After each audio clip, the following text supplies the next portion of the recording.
Elaina, thank you so much for joining us today. Hi, good morning. How are you? Doing great. Okay, so first of all, has it sunk in that you are Miss Alabama team? Not completely. We're still a few days off of it, so I am just still completely on cloud nine. I keep thinking of new little things that I'm going to get to do this year, get to experience, and I just keep getting more and more excited as the day goes on. But I'm just still over the moon. That is wonderful. All right, so you were Miss Jefferson County. Tell us a little bit about your journey to Miss Alabama team. Yeah, so I came in this year as Miss Jefferson County's teen, but my journey really started when I was 8. I was a rising star for Callie Walker. She's a former Miss Alabama, and I really feel like just having those mentors and this organization pour into me at such a young age is really what made me want to get involved and to see the way that this organization really does invest in young women.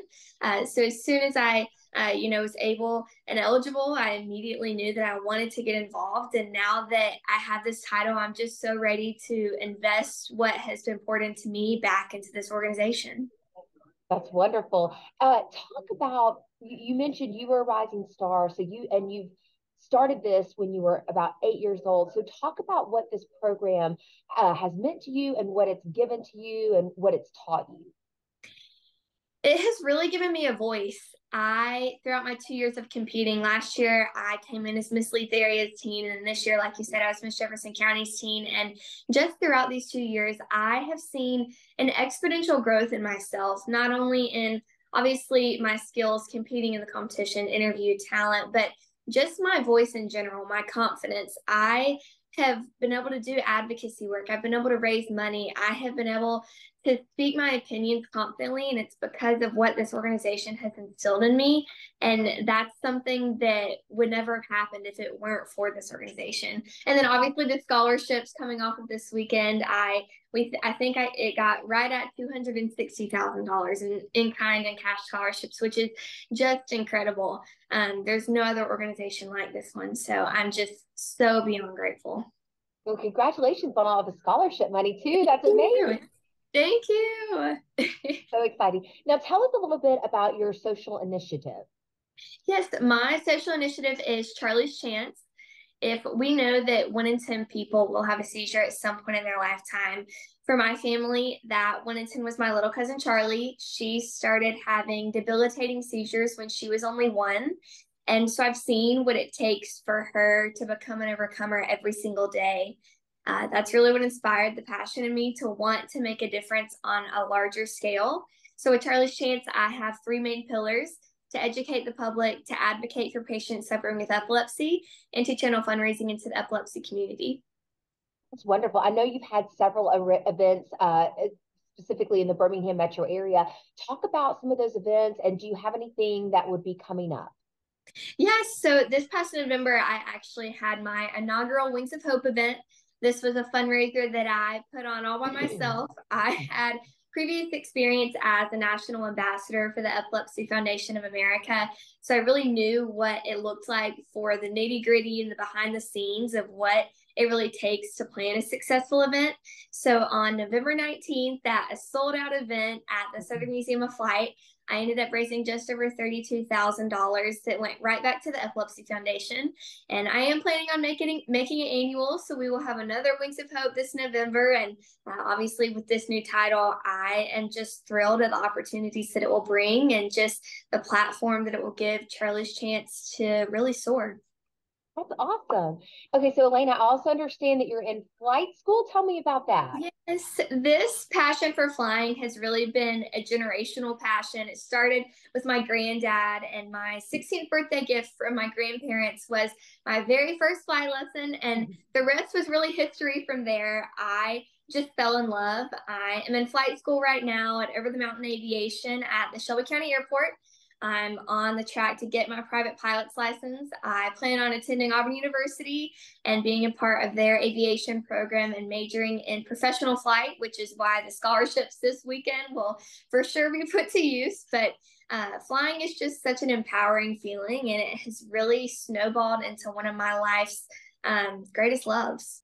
Wonderful. I love that. And your overall career goal, Do you want to be a pilot? Is that what I'm I understanding? do. I do. So Delta actually has a really big feeder program with Auburn's aviation program. There's a very high placement rate. So my dream would be out of Auburn to fly for Delta, maybe on an international route. So in the beginning, I can, see the world. Now, looking ahead to your year as Miss Alabama teen, I know you'll go to the national competition. So talk about your journey ahead and this year ahead as you serve our state. Yeah, I just could not be any more thrilled to have the opportunity to serve Alabama. I have some really big goals. One of my main goals with Charlie's Chance is to get all of our school systems in Alabama seizure first aid certified. Like I said, if we know that 1 in 10 people will have a seizure at some point in their lifetime, it's vital that we have this training in our schools so that our teachers and our staff know what to do in the event that one of their students has a seizure at school. And I'm just beyond thrilled that I will have the platform and the voice of Miss Alabama's teen to really help me to get out in my community and make that a reality for the school systems here in the state of Alabama. Obviously, marketing this organization, I have seen in myself what it has done for me and what it's done in my life. And that's the message that I want to spread. I want to spread how this organization is empowering young women, the scholarships that it's providing, and just truly how life changing it is. And then obviously going to the Miss America's Teen pageant is still just so surreal that that will be me that gets to go. um, and I just can't wait to represent Alabama. Now, when is that pageant? It will be the second or third week of August. So we're still waiting on a super confirmed date and location, but second or third week of August. Wow, so that's great. That's just around the corner, though. I know Yeah. you're going to be preparing for that. Talk a little bit. I got to see your talent this weekend, but talk about for our viewers who may not have seen your talent, talk about that. Yes. Yeah, so I have danced since I was 2 years old, and ballet has always kind of been my thing, always kind of clicked with me. But I performed a classical ballet on point to a medley from the Broadway musical Oklahoma. It's a very fun, flirty piece. It's very energetic, and it's every single time I do it, I find something new that I love doing about it. And I truly love my talent. I love getting to perform it, and just the fact that I'm going to get to perform it on the Miss America's Teen stage is such a dream come true. Yay, wonderful. Well, Elaina, I appreciate your time today. Is there anything else that you want to say as we wrap up?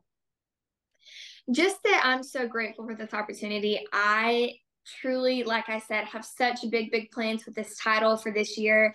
And just the fact that I now have the opportunity to make those a reality is such a dream come true. I'm thankful for this organization and everything it's poured into me. And I'm ready to invest back in this organization, invest in my community and in the relationships with the new people that I meet as Miss Alabama's teen.